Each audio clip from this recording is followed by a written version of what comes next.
Hi, welcome to my channel. I wanted to talk about releasing control.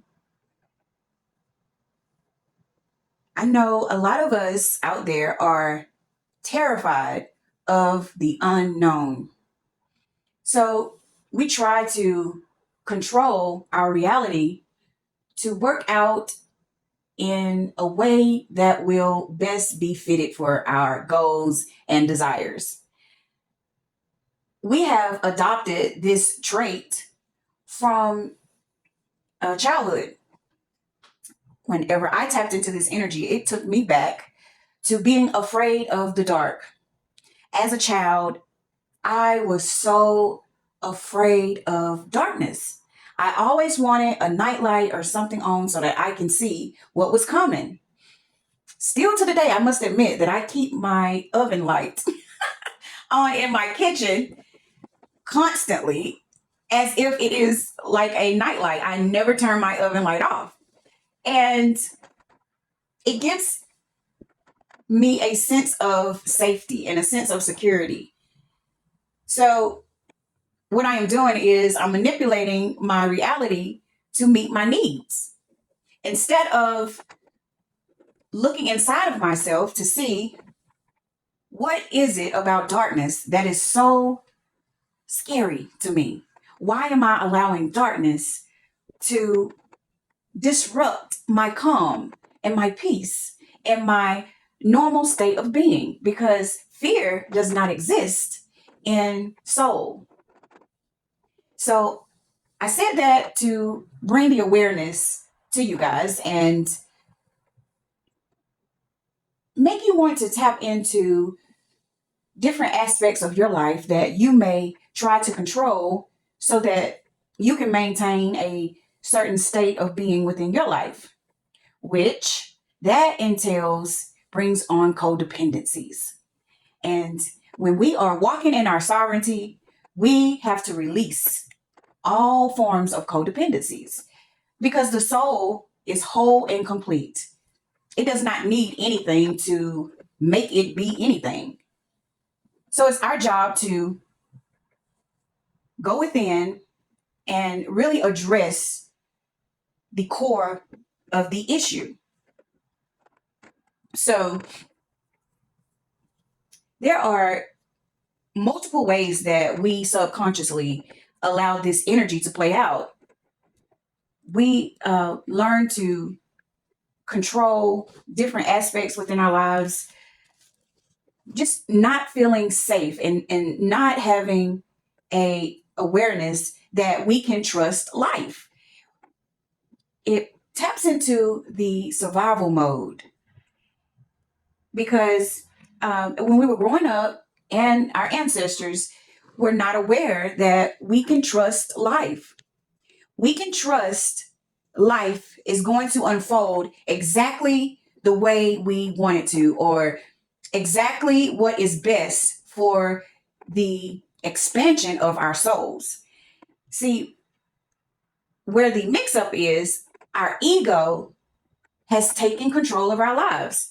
And ego wants all these different things, all of these different programs that we have been programmed to desire. And it stops at nothing to get what it wants. And it is never, ever, ever satisfied. It continues to want and want and want.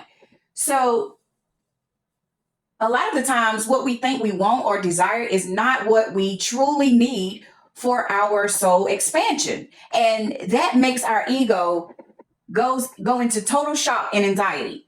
It feels left out. It just does not feel safe at all. It requires us to step into our core soul frequency and release our need to control and release these different aspects that our ego is trying to convince us that we need to be a part of.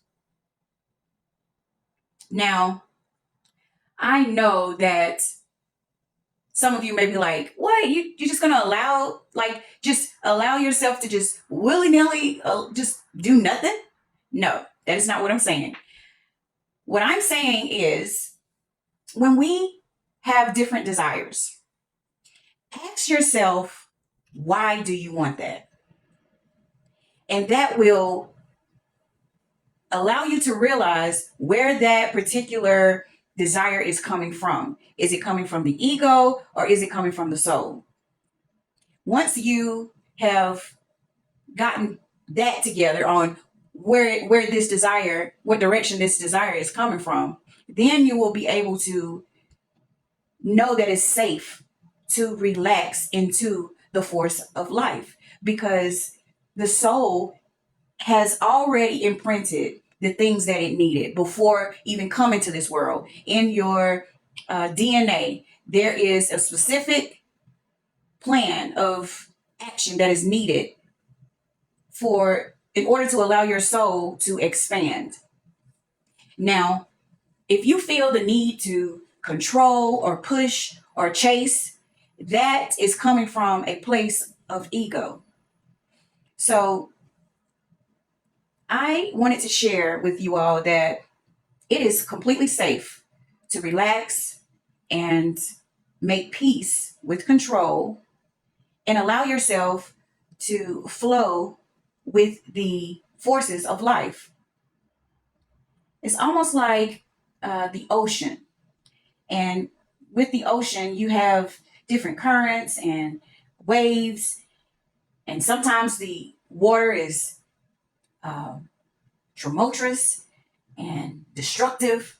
And sometimes the water is calm. We have to learn how to trust all experiences that the ocean of life sends our way. It's not in a means to fix anything or control anything. Life is experiencing itself through you. And if you allow yourself to just flow and experience the ups, the downs, the destruction, all the turbulence that life has to offer, it is going to shape and mold you into a more expansive human being. But we have learned to be so afraid of the darkness. We have learned to have a bad connotation when it comes to pain and when it comes to obstacles. Instead of us embracing these things as challenges in order for expansion, we resist them and put a negative title on top of the experience and turn away from it and say, no, no, no, no, no, I can't do this. No, no, no, this is wrong. This is negative.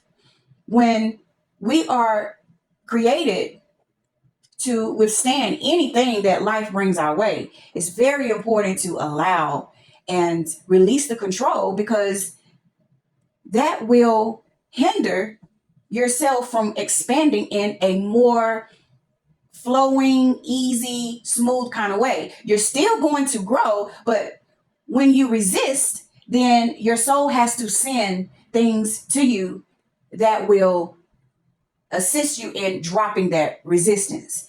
And sometimes those things are not are not fun at all. It's like a suffering state. And you don't want to do that. You don't want to put yourself in that predicament if it can be avoided. So I've learned within my journey how to surrender and trust. And it takes away all of that anxiety, and it allows you to embrace the right now moment and be present without complaints.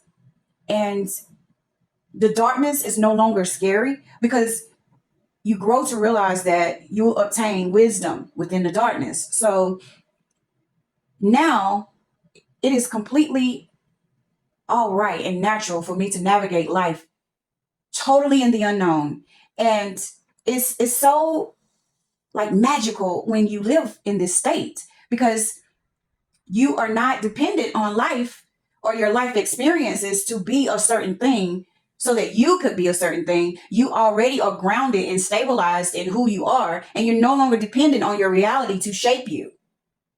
You are stabilized in your love, peace, joy, and happiness, and whatever comes will just come. And you will find your way to your resilience and be able to endure anything that comes your way. I also wanted to talk about how we sometimes see people as a way. We have to trust that we have to trust our intuition and allow it to navigate our path. You you will be able to feel which direction to take, what is the best thing to do, and it takes you tapping into your emotional body. You have to feel your way through life. You have to be true to yourself and what feels right and what feels exciting, blissful. That is the direction that your soul is calling you to go to. Now, when we experience fear, that is an indication that